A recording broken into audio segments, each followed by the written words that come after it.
Let's start with what just happened this morning. CBS NFL Today, the great pregame show, postgame show, Sunday's NFL, fired Phil Simms and Boomer Esiason, not renewing their contracts. Just kind of really stuns me. They were popular figures. They're both New York-based. They're big magnets in terms of attention and TV audiences. They're hiring Matt Ryan, the former NFL quarterback in Atlanta, who debuted last year in a little bit of studio work. He was okay, but I didn't think it was dynamic. And they brought back Bill Cowher. And as much as I like Bill Cowher and respect Bill Cowher and is a Steeler, he's awful full of coach speak. Yeah, so yes. I just don't understand them hitting the eject buttons. Phil Simms had been there 26 years. Boomer's been there 22. Wow. And they're both smart guys. And I mean, what they say carries value because they've been there, done that. So I am shocked at what CBS Sports just did. Let's talk about this Larry Nassar situation. The background on him: former athletic trainer at Michigan State, former trainer of the U.S. Women's Olympic Gymnastics team. He was the one that was convicted on all those sexual assault charges, things he did to female athletes while, quote, he was examining them.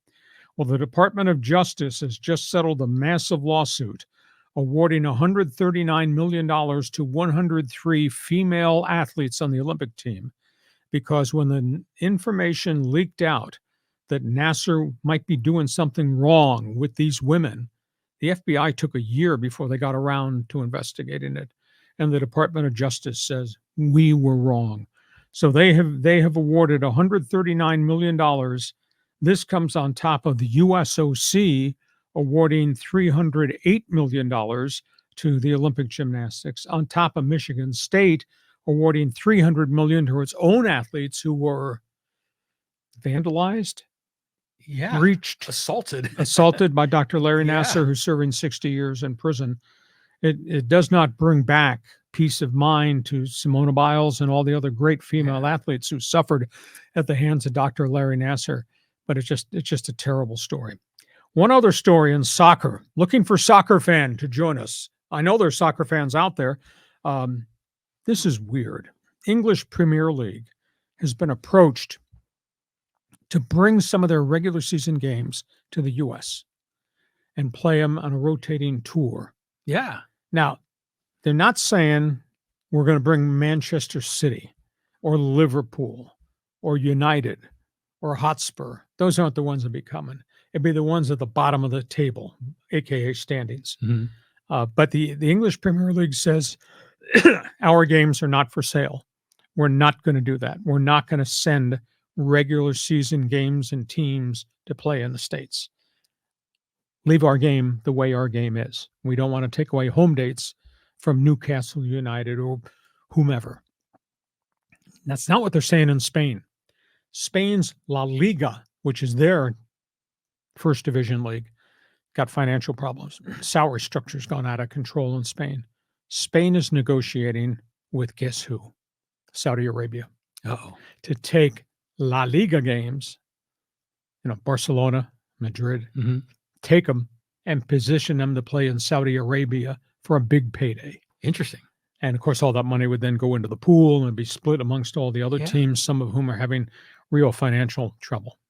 So Spain, it may be that FC Barcelona, Real Madrid might lose some home games because La Liga would sell them to the Saudis, let them play over there in Riyadh or wherever.